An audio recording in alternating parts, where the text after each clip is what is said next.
Le droit, évidemment, est commun à mon métier quand j'étais en direction juridique dans une entreprise.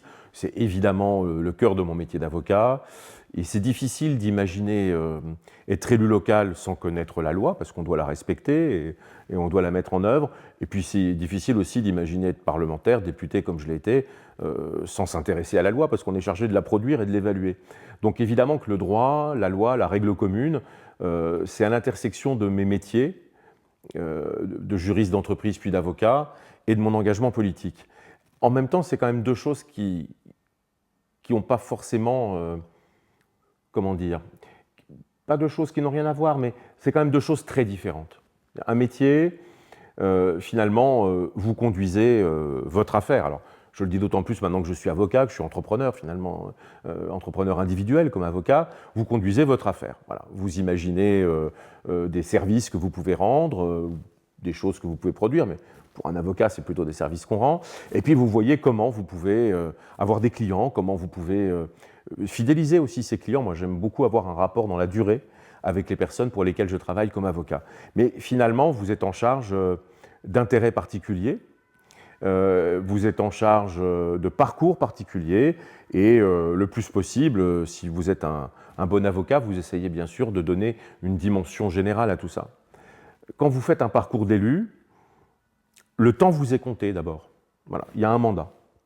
Il dure 5 ans pour un parlementaire, il dure 6 ans pour un maire, mais le temps vous est compté. C'est la première règle. Je veux dire, on vous fait confiance, mais on vous fait confiance pour un moment donné, pour une durée donnée, et à un moment donné, il faudra rendre des comptes, bien sûr, à l'issue de ce mandat. Et donc, le temps est une donnée que vous devez maîtriser. Vous ne pouvez pas le laisser filer. Vous ne pouvez pas, comme dans un métier, vous dire que finalement, tant que vous avez envie, vous avancez. Non, il y a un rythme démocratique. Il y a une vie démocratique avec des échéances et il faut les respecter.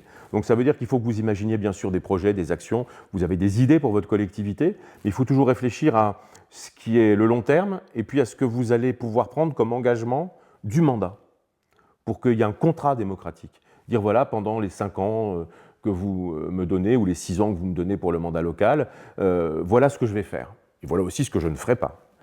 Voilà les engagements que je prends devant vous. Et ça, c'est clairement la particularité de la démocratie. C'est qu'à un moment donné, les choses s'arrêtent, et il faut l'accepter. Elles peuvent reprendre, le cours d'un mandat peut se refaire.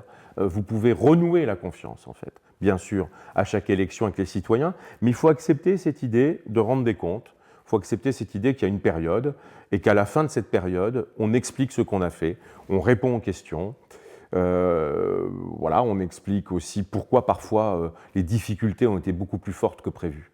Je crois que c'est la vraie différence. Dans mon engagement professionnel, finalement, je pouvais d'une certaine manière choisir un calendrier.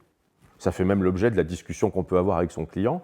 En démocratie, le mandat a un début, il a une fin. On fait des engagements au début du mandat, on rend des comptes à la fin du mandat. Et c'est très sain comme ça.